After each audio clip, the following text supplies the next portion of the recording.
念抗戰勝利踏入第81個年頭，在紀念東江縱隊北撤山東80週年之際，今天我們有幸和我們東江縱隊港九獨立大隊參加北撤的張少平老前輩呢，在此相聚，意義非凡，為我們這個愛國愛港的光輝呢更加閃亮。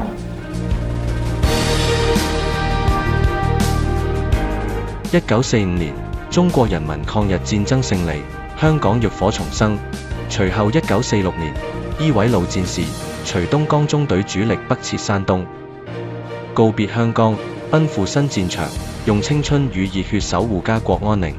回首過往歲月嶄榮，歷歷在目。新界人愛國精神特別濃厚，特別勇敢，特別頑強，創造咗好多可歌可泣嘅抗戰故事啦。所以今日佢哋嘅事蹟激勵住我哋，繼續向佢哋學習，繼續咁發展香港，建設新界，特別北都區。